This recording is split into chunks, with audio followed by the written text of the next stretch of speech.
My name is Alan Ray, and I have the honor of being president of Elmhurst College.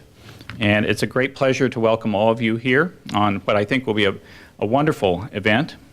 I want to preface the lecture with a few words.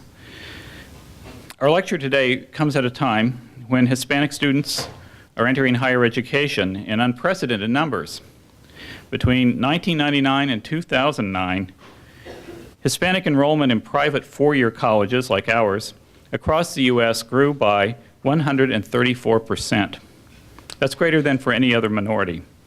In Illinois, in fall 2009, Hispanics represented 15.8% of enrolled students in all institutions of higher ed, more than any other group, and behind only white students at 71.5%. At Elmhurst College, a college long characterized by the ethnicity of our DuPage County constituents, our core value here at Elmhurst College of community expressly commits us to multicultural diversity. Consequently, since the adoption of our strategic plan in 2009, we have made a strong effort to increase the number of minority students as a percentage of all students from 17.8% when I arrived in 2008 to what I'm told will be 33% for the fall of 2011. That would be a record. Earlier this year, we saw deposits by Hispanic potential first-year students more than triple from the previous year. And this fall, Hispanic first-year students alone make up 18% of the first-year class, way up from the 6 to 8% we've seen in the past and higher than the 15.8% previously cited across all Illinois institutions of higher ed. Hispanic students at Elmhurst will make up an estimated 9% of the total undergraduate population, which is a rise from the 6 to 7% we typically see. Now, why is this happening? I believe it's the result of several factors. One is an intentional and laudatory outreach effort by our admissions staff to area high schools with high Latino populations. Another would be, I think, word of mouth by families and students, probably the best publicity you can get, who have gotten to know Elmhurst through various community interactions like our annual hosting of the day-long Dare to Dream event, which is a pre-college event for high school Latinas and their parents every year.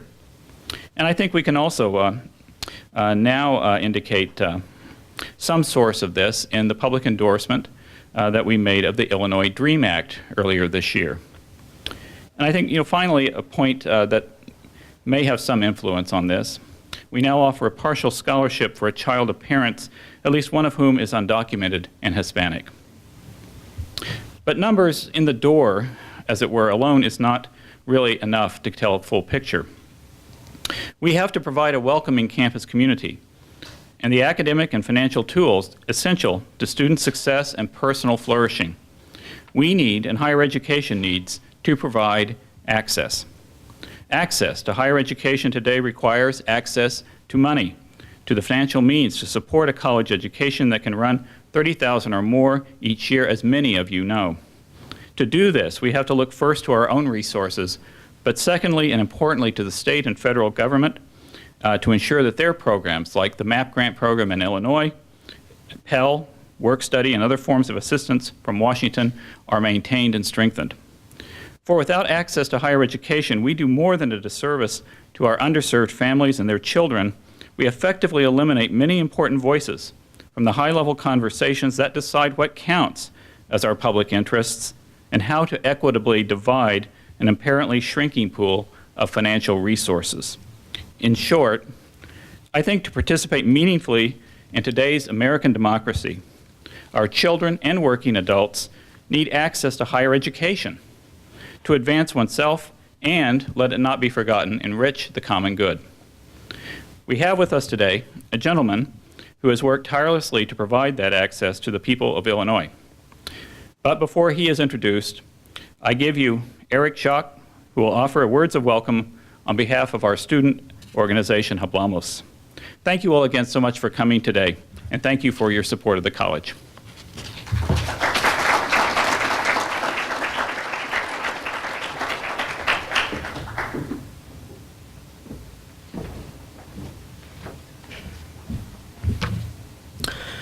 Buenas tardes, mi nombre es Gery Chico, soy un estudiante de primer año en Elmhurst College y me especializo en física matemática. Soy un miembro actual de Hablamos, una organización estudiantil cuyo nombre significa Hispanos Americanos construyendo liderazgo, aceptación, motivación, oportunidad y fuerza. Hablamos es una organización que se enfoca en eliminar estereotipos negativos, para crear un ambiente seguro para los estudiantes hispanos, construir justicia para toda la gente sin importar su religión, raza, sexo u orientación sexual, y tomar acción para crear una comunidad respetuosa en el colegio. Yo me integré a Hablamos porque quiero representar a la comunidad hispana en la física matemática y porque quiero inspirar a otros estudiantes a incrementar la diversidad, no solo en la comunidad, pero a través del mundo. Me gustaría usar esta ocasión para invitar a otros estudiantes a unirse a Hablamos. Nuestra organización estará feliz en recibir la opinión y el apoyo de los estudiantes de Elmhurst. Hablamos tendrá una semana dedicada al patrimonio hispano, que comenzará el 3 de octubre hasta el 8 de octubre. Esperamos que nos puedan acompañar para disfrutar cocina latinoamericana y aprender sobre la cultura y la historia de Latinoamérica, incluyendo otras divertidas actividades. La organización de Hablamos está extremadamente feliz al tener al señor Gery Chico como nuestro interlocutor el día de hoy. Su trabajo y liderazgo cívico ha inspirado y ayudado a mucha gente, incluyendo estudiantes como yo, a conseguir lo que un día César Chávez soñó, el sueño de la educación. Good afternoon. My name is Gery Chico. I'm a first-year student physics major at Elmhurst College and a current member of Hablamos, a student organization whose name stands for Hispanic Americans, building leadership, acceptance, motivation, opportunity, and strength. Hablamos is an organization that emphasizes in eliminating negative stereotypes to create a safe environment for Hispanic students, building justice for all people regardless of their religion, race, gender, or sexual orientation, and taking action to create an inclusive and respectful college community. I joined Hablamos because I want to represent the Hispanic community in physics. And I want to encourage other students to create diversity, not only in their community, but throughout the world. I would like to use this occasion to invite other students to join Hablamos. Our organization is happy to receive and support the opinions and beliefs of all Elmhurst students. Hablamos will have a Hispanic Heritage Week from October 3rd through October 8th. We hope everyone will join us to enjoy some Latin American cuisine and learn about Latin American culture and history, along with other fun activities. The Hablamos organization is extremely happy to have Mr. Gery Chico as our speaker today. His work and civic leadership has inspired and helped many people, including students like me, to achieve what César Chávez once dreamed of, the dream of education. Now I would like to welcome Dr. Connie Mixon, who will introduce Gery Chico.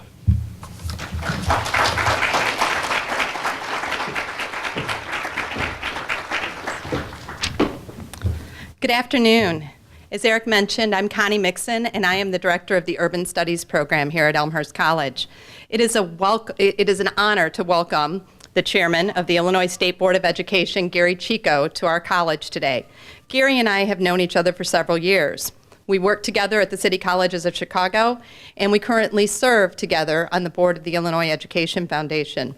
It is fitting that Gery is here with us today as we celebrate Latino culture through our annual César Chávez Guestship. Chávez once said that the end of all education should surely be service to others. Gery has lived a life of service to others. He has served as Chief of Staff to Chicago Mayor Richard M. Daley and was President of the Board of Trustees of Chicago Public Schools.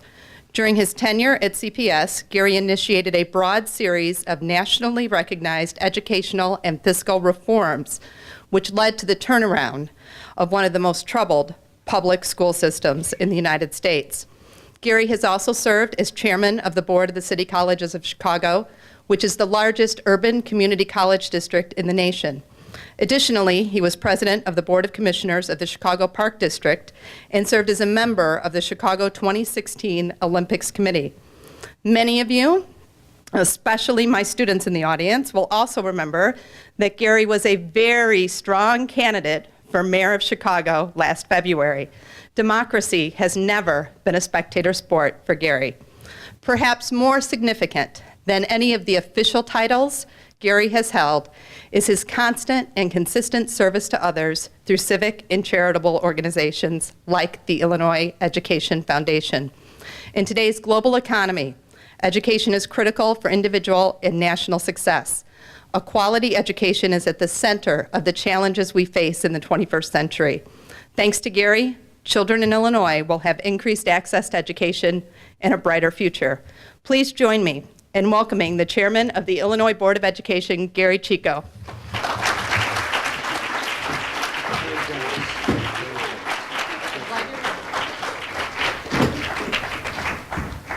Good afternoon, and what a generous welcome that was from Connie Mixon. Not deserved, I might add. President Ray, thank you very much for the invitation. My good friend Lee Daniels, thank you very much for thinking of me. Eric, it's very hospitable of you to invite me to such a beautiful place.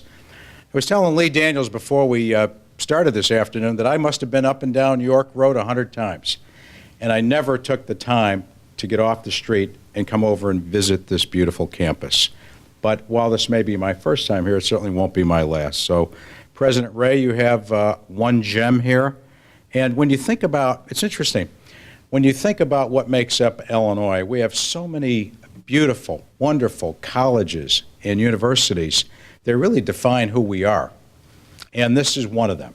And we need to shine the light on this institution so that people like my friend Eric, who president is from Chicago, who makes the commute from Humboldt Park out to Elmhurst every day to go to school. So there are no barriers, there are no boundaries. We may have to travel some long distances, but that doesn't mean that anything is out of our reach. So what a powerful example you stand for as someone who's hungry, wants to better themselves, and will not let anything stand in their way. So Eric, thank you very much for the example that you are for so many people. Ladies and gentlemen, I'm so pleased to be able to speak on the occasion of your César Chávez Guestship. César Chávez, for somebody like myself, when I was a kid getting started in the business, as we would say, Lee, out of law school and getting started in local politics in Chicago, we knew about this gentleman, but here we were in an urban setting. That was not César Chávez's workshop. César Chávez was born in Yuma, Arizona, and only went to work in the fields as a farm worker when he wanted to do that so that his mother wouldn't have to. It's not the same experience that we have in places like Chicago, or for that matter, even Elmhurst. Yet the example that Chávez stands for is something that is similar and you can find in other people in our communities, but at the same time unique. As Connie said, César Chávez, if you were to sum this gentleman up in one succinct phrase, it would be this: service to others. The highest calling one could have, the pinnacle of your life, should be in the service to others. I happen to believe that. I mean, I don't know that I sat and I, really studied it until it became internalized, but it's just something you do. It's just something you do. I mean, if you want to make other people's lives better, then you get in the game. It's like Connie said, democracy is not a spectator sport, and nor is the subject of teaching, which I'm going to talk about in a moment. I've had the privilege over the last 4 months of serving as chairman of the Illinois State Board of Education. And people ask me, gee, just off the mayor's race in Chicago, didn't you have enough? Why did you want to get right back in this? Well, I'll tell you why. It is about serving other people. You don't run for these offices, you don't hold these offices because this is an ego trip. They're just too hard. I mean, at 8, 9 o'clock, 10 o'clock at night, weekends, when you're away from your family and you're taking on some of these large assignments, believe me, something else better be driving you. And so when the governor talked to me about serving in this position, I thought it was a great opportunity. Because let me start off by saying this. Connie mentioned that I had the privilege also of serving as chairman of the Chicago School Board. Local school districts are the ones with the primary responsibility to make sure that our schools work. It is not the State Board of Education per se. We do have a shared responsibility in this sense. While local school districts are the ones that hire teachers, are the ones that levy taxes in many cases to make our schools work, they may hire the superintendent, and local officials may appoint, or in many cases, board members are elected, they have the primary responsibility. The State Board of Education, on the other hand, has what I call a more general set of responsibilities, but no less important. For example, for those of you that don't know, the State Board of Education establishes the standards for pre-K through 12th grade that you have to meet in order to graduate from one grade to another and graduate high school.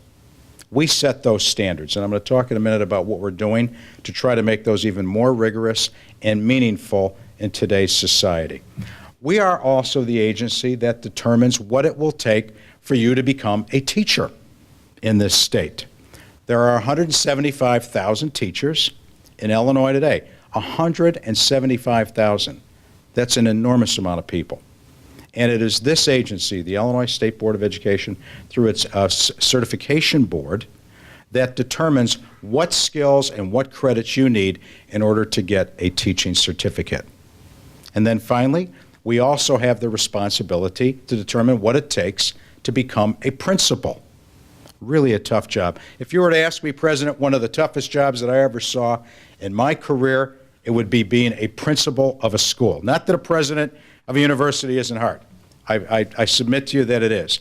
But I got to tell you, so many people that have been exemplary principals have not had a manual, have not had a blueprint necessarily to do what they do, but they have come out there and they have defined their schools by recruiting great teachers, having great programs, and rapport with parents and students.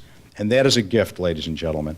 And it's really up to us at the State Board to make sure that what we do to have new principals coming on board is really honored, because it is really one of the toughest jobs that I've seen. César Chávez would say, and he was famous for saying, "Si se puede," it can be done. Barack Obama even borrowed that phrase when he ran for the presidency just a few years ago. This is a powerful phrase. I happen to believe this with all my heart. But César Chávez's school days were a far cry from what we see today. When César Chávez went to school, speaking Spanish was not encouraged. It was not fashionable. In fact, you would sometimes get punished for speaking Spanish or a foreign language. Today, we have a number of programs and a number of ways to assist people whose native language is not English. And I think that's one of the things that's defined how far we have truly come. You heard President Ray just a short time ago talk about the diversity that is taking place in the student body on not just this campus, but campuses throughout the country. And just in Illinois, with the pre-K through 12 population, we are now almost at 50% minority students comprising our total student body. That is quite a change from when I was a young man first going to elementary school at Our Lady of Good Counsel on the south side of Chicago. There's no doubt about it, we have enormous challenges in front of us today. Can anybody walk out the door and not see what this economy is doing to people? People are lying awake at night wondering about how they're going to pay their bills, how they're going to pay their mortgages. I know none of the students worry, Mr. President, about how they're going to pay the tuition. That's a different issue. But we do have a serious situation out there, and it is affecting all of us. It's affecting you, affecting your households, and it certainly has affected government. It has not spared government. I was telling Lee Daniels that over the last 6 years, the Illinois State Board of Education has gone from roughly 1,000 employees down to 475 in that period of time. We have been cutting back and cutting back and cutting back. In fact, over the last 2 to 3 years, we've probably lost $600 to $700 million in appropriations that have gone into our elementary and high schools. So, am I happy about this? No. Is anybody happy about it? They shouldn't be. Can we do something about it? Yeah. The first thing I'm not going to do is I'm not going to whine about having less people to do the job. I mean, I can, but who's going to listen after a while? But what we will do is fight for every dollar we can get that goes into the classroom. And that's where I draw the line. And I think that's where the battle is going to be, fighting for every dollar that can go into a classroom. Now, there's a lot of things on the horizon. Sin taxes. They're talking about a casino in Chicago. There's many things on the horizon that can add to that money that goes into our classrooms, and I will be there to fight for that. That's one of my jobs as chairman of the State Board of Education, finding the resources to enable our children to have the education, the gift that so many of us have had. And I'll do that. And those challenges, in those challenges are buried opportunities to do things like I've just described. Find those additional dollars. And I don't think what we can do, it's so easy to become victimized by the circumstances out there and how bad it is. But I don't believe in doing that. I see the opportunity in this. While we're downsizing, let's use the advantage of being more nimble to turn on a dime and do things. For example, take advantage of some of the programs, some of the monies, and some of the opportunities that are out there with early childhood education.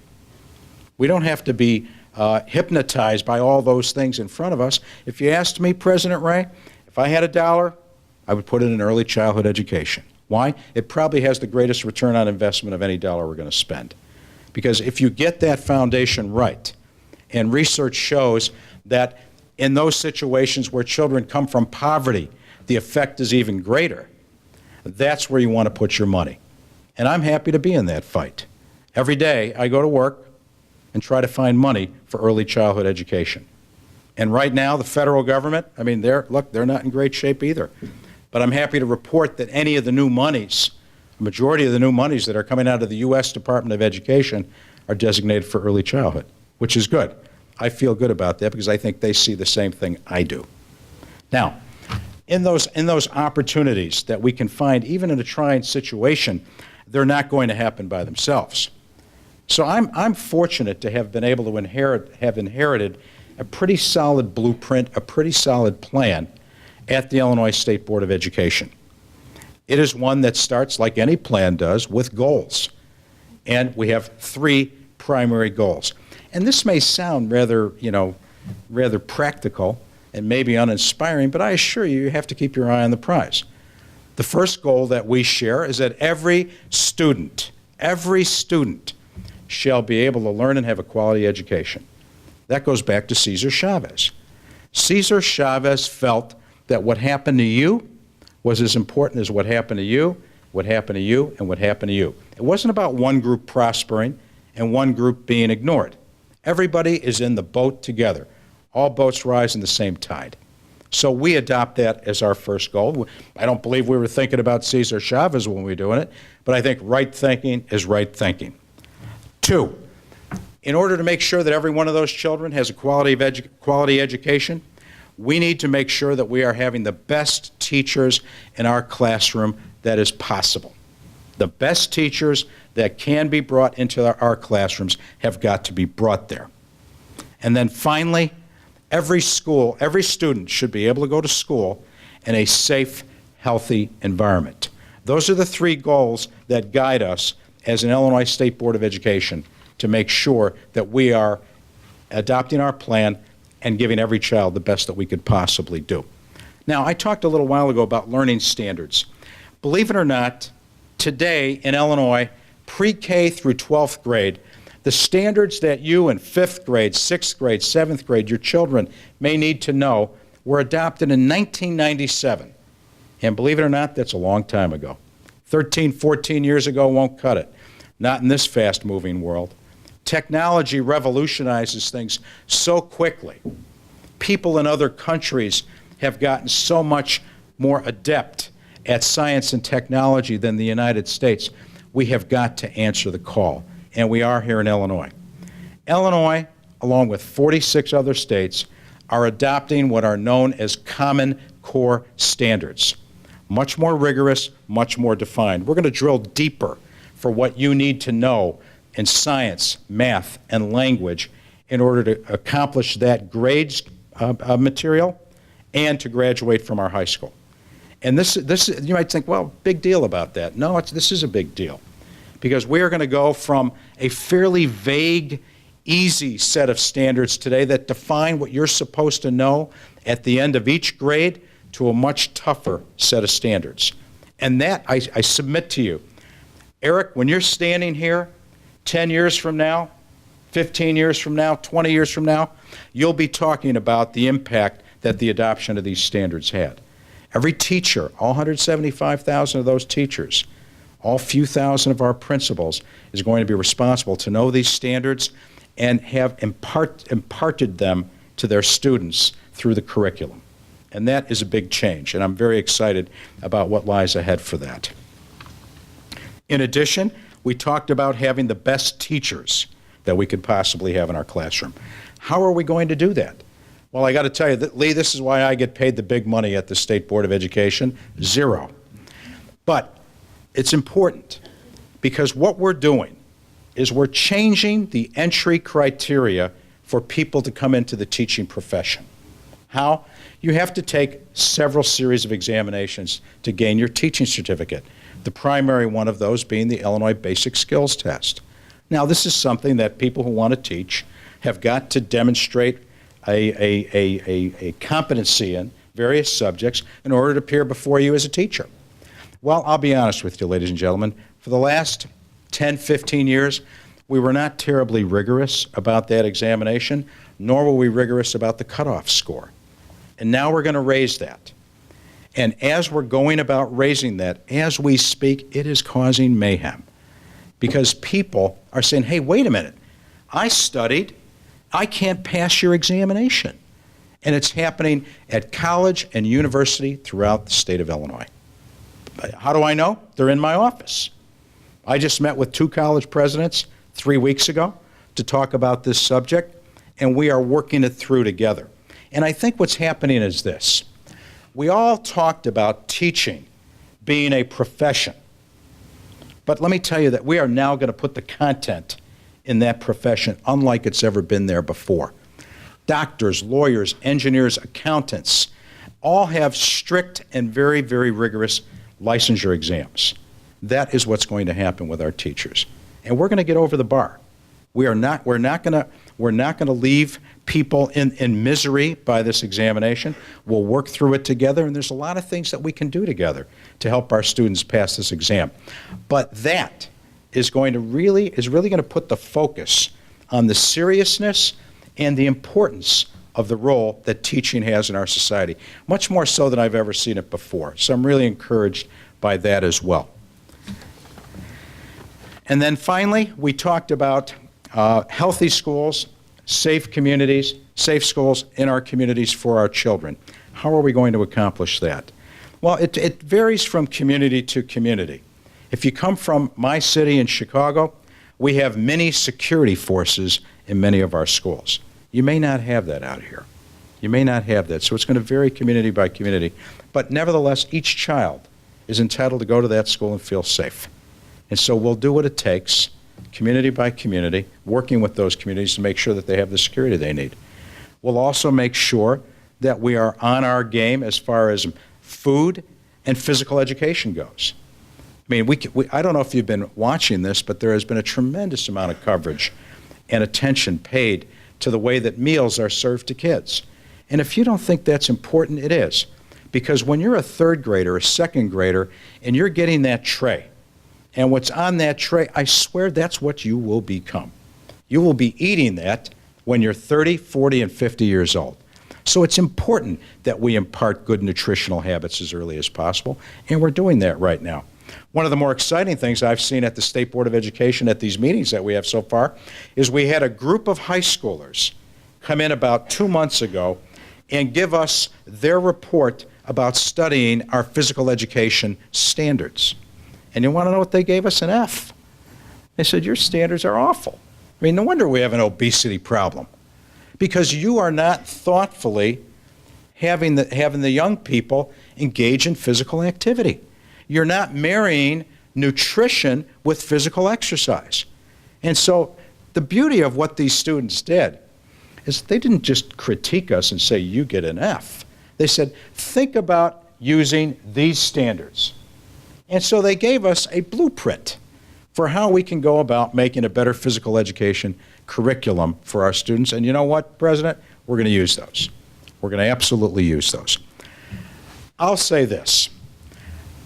What we are doing at the State Board of Education is changing the way we look at education radically, changing the way we educate our children radically, and in my estimation, for the better. Like you and the courses that you're studying, data is going to lie at the heart of a lot of the decisions that we make going forward on how to deal with our children. Teachers in the future are going to be able to call upon handhelds to know what you are all about. When you come to the 5th grade, we're going to know what happened to you in 3rd, 2nd, 1st, kindergarten, and preschool. We're going to know that you have problems acquiring a certain kind of skill, and that'll enable me to be able to deal with you more effectively. Now, along with this data that we are going to bring, and we're investing a lot of money into bringing this platform of data accessibly to teachers. We're investing a lot of money in doing that. We are going to expect that you're going to do a better job. So we're going to hold you accountable for doing a better job with the students, because you will now have had more information, real time, than just about any teacher in the history of this country, any period of time in the history of this country. And we should hold people accountable for that. I'm held accountable for how my organization performs. I'm held accountable for how I perform as an attorney. And as I said, teachers are going to join the profession, the ranks of the professions, and be held just as accountable. I think it's exciting. I don't think as a society we can have any better focus than trying to keep accountability for what it means to bring our young people along. And that's the cause that we're involved with. That is the cause that we're involved with. César Chávez, as I said, this is interesting. César Chávez prided himself on being a lifelong learner. The man died with a book on his chest about Native American crafts. I mean, this was a guy whose mind was open, was always trying to acquire new knowledge, learn about different things. And remember what we said in the beginning. His dedication was to trying to help others. I can assure you in the beginning, the United Farm Workers that he founded and led with Dolores Huerta was not a high-paying job. But I got to tell you, as a person who had an uncle who came from Mexico, the state of Jalisco, with 13 kids, he was a farm worker. He was a fruit picker in the Midwest. And it was only after 5 of his children died in a car accident that his older brother, my grandfather, pulled him out of that work and got him a job in a factory in Chicago. So I appreciate what somebody like this did to help people. I mean, if you think now that a language barrier is an issue, imagine the 20s, 30s, and 40s. There wasn't even a sensitivity to it. There was a lot of motioning. And so I really appreciate what César Chávez stands for and what he did and how much he meant. And he's become iconic, over time, as it should be, For our community, he is the symbol of somebody who stood up against a lot of practices that were wrong at the time, who tried to do something about them. But kind of like Gandhi, Chavez prided himself on a nonviolent approach, which I think is great. I've never seen anything more powerful than that. And again, I can only tell you that it's an absolute honor to even be asked to come here to speak about him, to talk about my role in public education in Illinois, and frankly, again, to thank you for letting me see the wonderful campus, the great students that you have, and the interest that they have in this wonderful subject. And I have to tell you one more thing. When you look at your own institution, President Ray, and what it stands for, and helping others and service, I mean, this is great. This is great because I think you're marrying a lot of different people, places, but you're bringing them into one place. And I've always thought, as one of those that brought in a service learning requirement to Chicago public high schools in order to graduate, you can imagine this. We said 40 hours. You must demonstrate and show us 40 hours of community service in order to get your high school diploma. Well, people weren't happy with that in the beginning, okay? It's hey, wait a minute. I've got to do math, science, and all these other things, and now you want me to show 40 hours of going out to work in a food pantry, to work in a daycare center or a recycling center? Yeah, we do. And it sticks to this day. But you here at the college level. You embody that. You embody that. This is what you teach. This is what you're about. And you have the ability with your size to actually mean it. And so it's really a gift to come out here and talk with you, talk with the students. I look forward to the conversation we're going to have afterwards. And again, please remember, people like César Chávez were powerful, but they are by no means unique. They're all among us. Thank you very much. Appreciate it.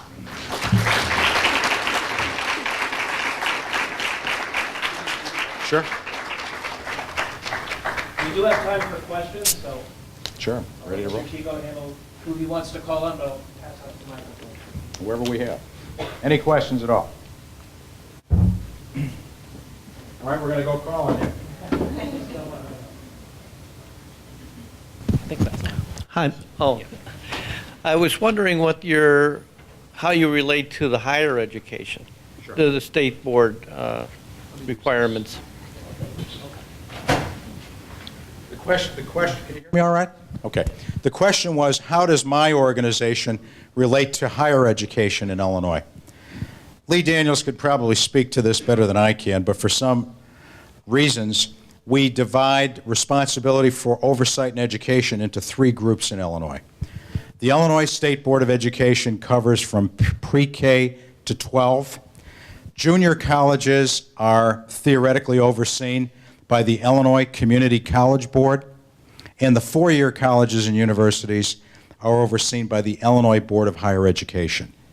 Now, what we've tried to do, and I give Lee Daniels credit because this goes back a ways, we try to look at it all as one continuum, from P through 20. It makes no sense. I mean, frankly, I think the thing we ought to be doing a lot better job at is taking someone from pre-K and being responsible and invested in that person all the way through college. And believe me, it's a direct correlation. How well you do in college, we need to look back and see how well you did in kindergarten, first grade, second grade, third grade, fifth grade. And the big breakdown, President, is in high school. That's where we come in. And let me tell you something. I have had more starts and experiments at trying to straighten out the high school situation than you can shake a stick at. But here's the thing. We're not going to stop. And I think we're on to some things. I think we're on to some things that may be a breakthrough in high school, especially in urban situations. I mean, the poverty sometimes is just so crushing. And poverty and the attributes of poverty sometimes make it difficult to overcome. But you know what? There's enough examples around us of people that have overcome it that we have to really look to them to give us some of the answers as to what we can do to make it better for everybody. But that's basically the jurisdictional breakdown, sir. Why, I couldn't tell you. I don't know. I don't know why we don't have one. I better be careful. I hope nobody's in here from the Board of Higher Ed. Okay, good. Yes, sir.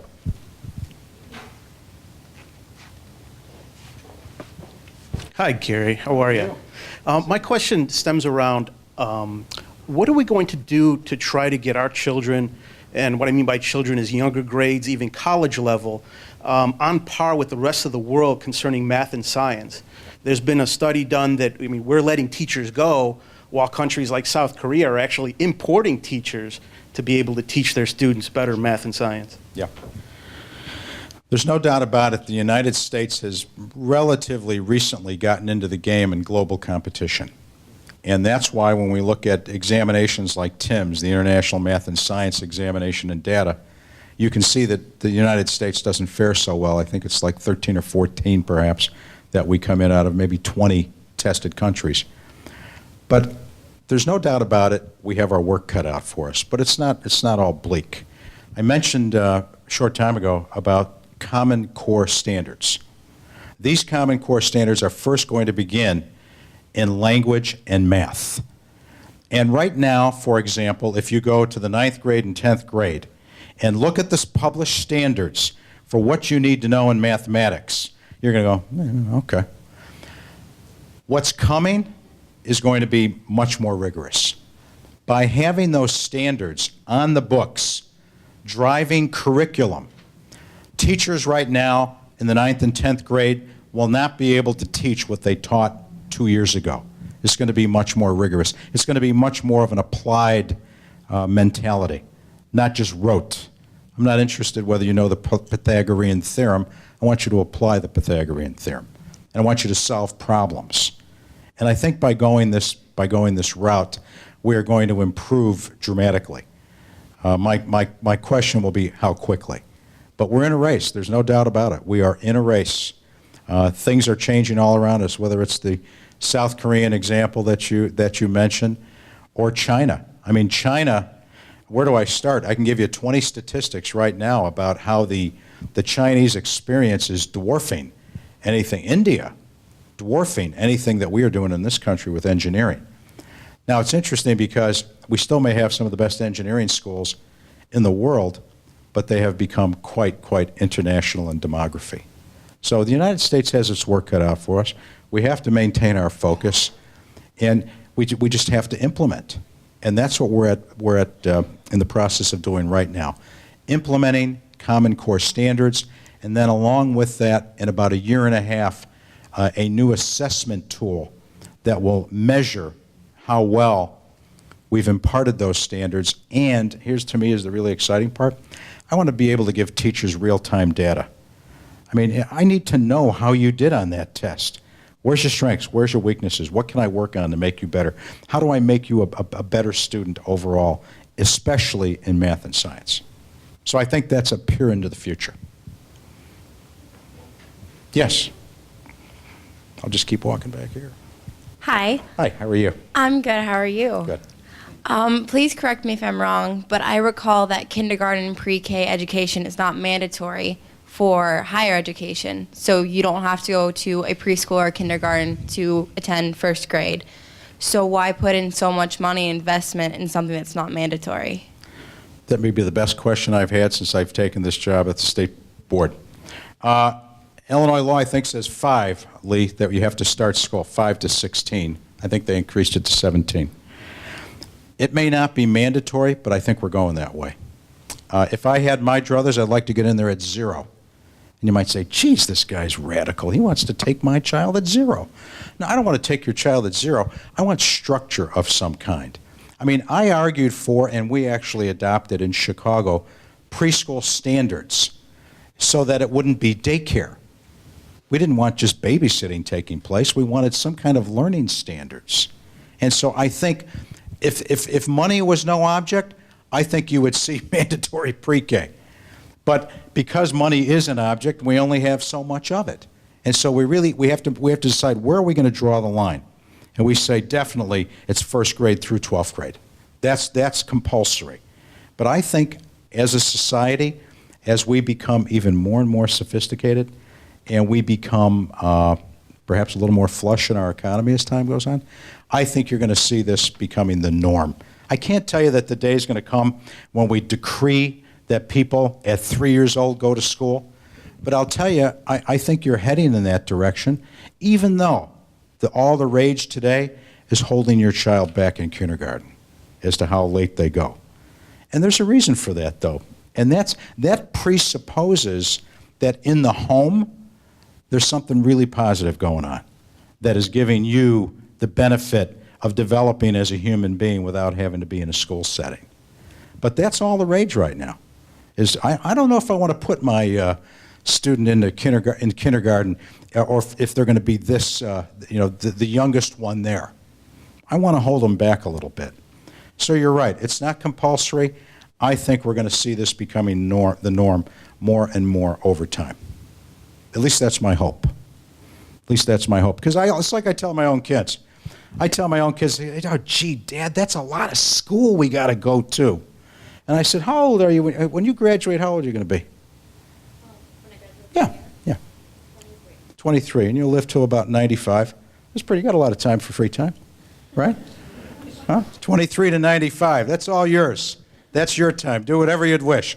But if we have you till 23, that's not a bad thing. And we don't even have to force you to do the 19, 20, 21, 22, right? That's your decision. But as a society, there is absolutely no doubt that we are requiring more and more education. And here's really the interesting thing. What we're finding is that the jobs of tomorrow are almost of the same rigor and caliber of required learning as college. Go try to get a job right now in a manufacturing plant and look at what they show you. It's all computers and math. At Daley Community College on the south side of Chicago, we were so proud of the investment that we made in robotics and manufacturing technology. Because that's what people, if to the extent manufacturing is still taking place in the United States, it's of that ilk. And so you must know math, science to a degree that's just about what you're requiring here for your various courses. So I think you're starting to see the lines become blurred by what employers require and what our colleges are requiring course by course, year by year. I'm sorry, somebody had a hand up here. Yes, ma'am. I'm sorry. I know that there's a very high dropout rate in the Chicago public high schools. What do you think is important to do to help retain students at the high school level? Boy, if that were an easy one, I'd just spit it out. God, I've had a chance to live with this in so many different ways. I have a lot of different approaches to it. One, we have to start earlier. And I'm serious when I said if I had $1 to invest, it would be in early childhood education. Because one of the things that we find that leads to dropouts is people who don't master the material before the grade they're in, and then finally the frustration level hits a point where it's, I'm out of here. This is one of the reasons why in Chicago in the 90s we stopped social promotion, because we thought that it was a contributor to the dropout problem. Because in high school, freshman year algebra, sophomore year geometry, if you didn't master the mathematics in the 5 or 6 years previous to that, it was nothing but an exercise in futility and frustration. The other thing that I think we can do, besides starting earlier and monitoring each and every grade's accomplishment so that by the time you are a sophomore, you're a true sophomore in capability, and I think this data project that I talked about is going to give us the ability to truly monitor. I think we have to realize these are human beings. And sometimes human beings just don't get it on the first round. So we have to go back. I think a certain an intensity with tutoring. I'm a proponent of the longer school day, if used wisely. If used wisely. I don't want you there just to hang around. We want you there. And by the way, we did this in Chicago, Lee, you remember. We added 2 hours to the day in about 300 schools. Remember, not every school needs it. I don't need to go to Northside College Prep and add to the day. I should probably let them out earlier, because they'll go do their own physics experiments, and they'll go to the museums, and they'll go and they'll go.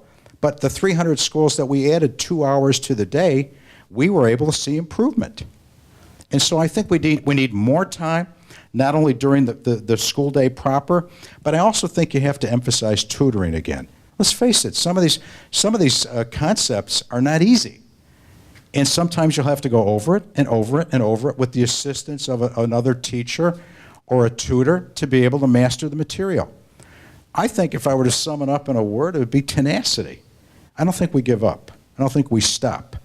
And interesting thing about dropout statistics is they never really measure the people that go back and get a GED. So I'm not happy that somebody drops out. I'm not happy. It's troubling to me, highly troubling to me. But at the same time, there are so very few people that I've seen that haven't awakened 3 to 4 years after dropping out in some cases and saying, gee, I can't even get the job at the Jewel now, and have to go back and get their GED. So this is what I'm seeing happening. This is what I think we have to do. I don't think there's a silver bullet. I've read so much research on this, my mind's numb. So I think it's time to take some fundamental steps, some fundamental principles, and implement. There's nothing that's terribly easy. There's also a cultural component to it, which as a Mexican American, this has been something that's really been on my mind. So many cultures admire the role of education and what it plays in your life. So many cultures do. But in our community, not so much. It's not the talk of the dinner table. It's not the driving force in all cases. Not the way I would like to see it be pervasive like that. I don't think there's a household you should go to where you can't walk in and have the subject, the theme, the environment be one of education and the appreciation for what education can do for you as a human being. We haven't gotten there yet in our community. We're working on it. We're working on it every day, holding lectures like these, graduating great students like you do, to go out and become teachers and work in communities throughout the country is a really big step in that direction. So, I mean, there's a lot of different dimensions to the problem. It's really one of the more vexing problems I've seen in my career. Yes, President. Thank you. I'd like you to hear you talk a little bit about core standards and more deeply the policies underlying them vis-a-vis fine and performing arts and music. I wonder how many of these kids that drop out have those gifts, but they're not recognized or celebrated through the curriculum and the priorities that are very practical, understandably so, in our schools today. So what do we do with that?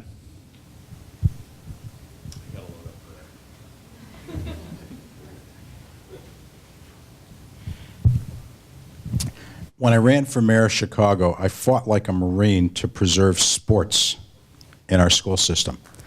It was one of the easiest things for people to take a shot at and try to get rid of. I said, we don't need football.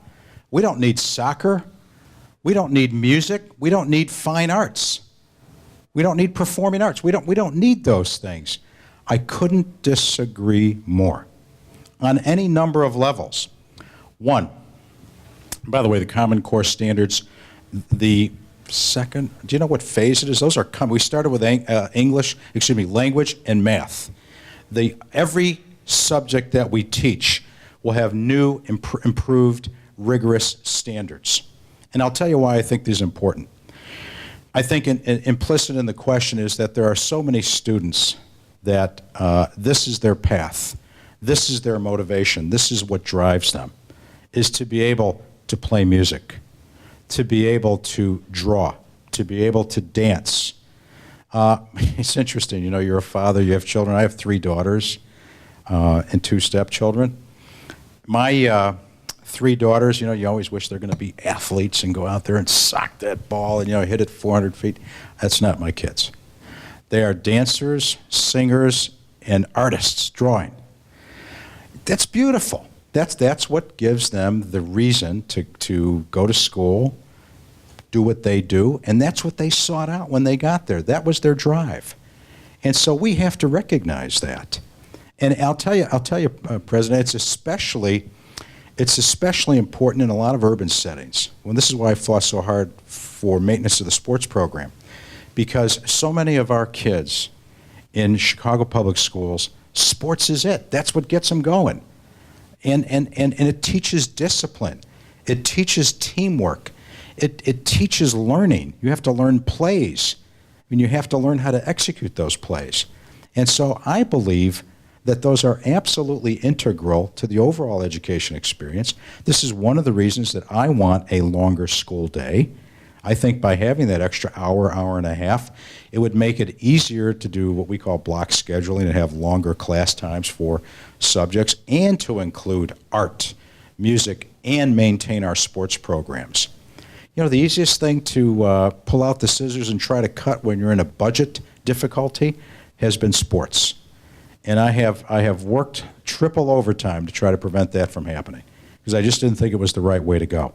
But having said that, as I explained, the students that had a project, there were Illinois high school students from throughout Illinois, had a project to look at our current physical education standards, and they basically laughed at them. And they came back in with a set of recommendations that are probably going to serve as the core for the new physical education standards that we will adopt in Illinois. I mean, it's that important. I mean, I guess I'm like the ancient Greeks, right? I believe that a great education is not just one or two things. It's everything. It's everything. It's Chavez dying with the native arts book on his chest. To me, that's full circle. You know, getting that spark lit when you're a kid to want to know about, why would you want to know about Native American crafts, right? It's a beautiful thing. And it opens up your mind and you start to think about other things. I'll tell you, I'll blow your mind on this story. So I'm coming home the other day on an airplane with my wife, and she's buying, Harper's and, predictable magazines, I'll say. And so what do I buy? Astronomy Today. I mean, I'm not an astronomer. I don't know that much about it, but I was inquisitive because the title caught me, and it said, "What preceded the Big Bang Theory?" Well, I wanted to know what these guys had to say. And so I bought this magazine, and to me, that's what it's about. Same thing with music and art. I mean, it's those subjects that hit a different part of your heart, a different part of your brain, that really draw out the full person. And what I like about what you do here from reading about the school is there's a notion to apply that full person, in service of others, to go out there and help and do other things. And I think that's what it's all about. I really do. I think that is one of my favorite books of all time is The Greatest Generation, written by Tom Brokaw about the Second World War veterans. If you get a chance to read that, please take a look at it. It's regular people who were drafted into the Second World War, and it talks about their background. What a beautiful thing. People giving the ultimate sacrifice for you and me. They don't even know who we are. And so, I mean, there's so much in that question, but it's so important. I can assure you, as long as I'm on the wall up top there, we will not let down our guard about preserving the arts. We just won't do it. It's just too important to who we are. It really is. Yes, sir. Okay, last question. What can we here at Elmhurst College do to help the work that you're doing on the state board? Well, first of all, how many people here are in education? Education majors. Raise your hands high. This is step number one. We need your best and brightest to take on this profession. It's a new world out there. We heard the call to arms: science, technology, math, maintenance of the arts. Well, who's going to do that? The front line on that is going to be these wonderful young people. And so we need, I'll ask you right here, whatever you can do to make your education program that call to arms, that special thing on this campus, is a great thing. Because I thought for so long that education never really got the attention that it deserved as being important to our society. We always talked a great game. We talked a great game. Oh, it's education, it's critically important. And then we paid you the least. And we can't do that. We have to really mean what we say. So number one, I would love to have more people. This is great. The number of people whose hands shot up. We could use more. We have 175,000 teachers in Illinois today. Lee will tell you that it's a hefty turnover, and some of that turnover is just natural retirement. But a lot of people go into the profession, they say, yeah, it's not for me. So we constantly need good, bright people who are going to be dedicated to getting out of that young person the most you can. And I really think, as Chavez thought, there's no more important calling in life. So I'll take your best students that you have to help the Illinois State Board of Education in its primary mission of educating the students. Now, for those of you who are in finance, political science majors, others, look, we have turnover in our state board too. We can always use people. And I think that the day is changing. Because, as I said, we went down from 1,000 people down to about 475. And some people are saying, I don't know if I want to go into state government anymore. Well, you know what? The need is still there. The job has to be done. And as I described, it's going to probably be as difficult as ever. So there are people that we could use who have other skill sets. It's not just teaching. It's administrators, people like that. And then I would just make a general plea if I could. We who are in the business front and center, going out there trying to raise money, trying to get the curriculum right through the standards that we're adopting, we could use all of the volunteer help that we can get. I don't know if you have a specific program out here at all, but Lee Daniels tells me that you have some of the finest elementary schools in the region. Well, that didn't happen by itself. You must have people who are volunteering, who are tutoring in these local elementary schools and even high schools. Probably the most urgent need would be for you to work with high school students, because that's a really tough part of somebody's life at adolescence. Everything's bouncing around, you're not really sure what to do. I would say volunteerism, general jobs within state education, local education, and clearly the role of teachers. Where are they going to come from? Here it is. If we aren't getting good people to go into that profession, boy, if you think we're losing on science and technology and engineering and math now, wait till you see what happens if we lose our talent. One last question, sir. You've used the term fundamentals multiple times. Yeah. I can show you college students who can't do that. Yeah. Subtract, divide, or multiply without the calculus. Yeah. Isn't that where it begins? Understanding, knowing what their calculation is. Yeah. What's the basis of it? What's the logic of it? Sure. They don't have a clue. I couldn't agree with you more. I'm a little biased in answering your question because I'm the product of Catholic education, nuns. Now, many of you may not have been taught by nuns, but talk about fundamentals and discipline, those are capital letters throughout. Sister Grace Agnes, 5th grade. You know how I learned grammar? Diagramming 10,000 sentences. Going to the board, drawing those little lines with the sticks about subject, verb, object, modifier. You know, that's how you learn fundamentals. I happen to agree with you, and this is one of the reasons why I think that the data project that we talked about will be important. If you can't master the fundamentals, good luck on doing the higher order application of the material later on. It's just not, it's going to be so much difficult. It leads to dropout problems. The fundamentals have got to be mastered, but in a way that doesn't amount to drill and kill. Because, you know, what we're finding out more and more recently is that if we don't engage, you know, you and I come from a different era. I didn't have any choice. I had to be drilled by these nuns. That's all I knew. Today, we're taking a different approach to these things. The fundamentals are still important. The idea is to teach them in a way that's engaging. But I agree with you. I think it's missing in a lot of cases, and we have to go back. It's tenacity to go back and make sure that you capture them. Thank you all very, very much. I appreciate it. Thank you.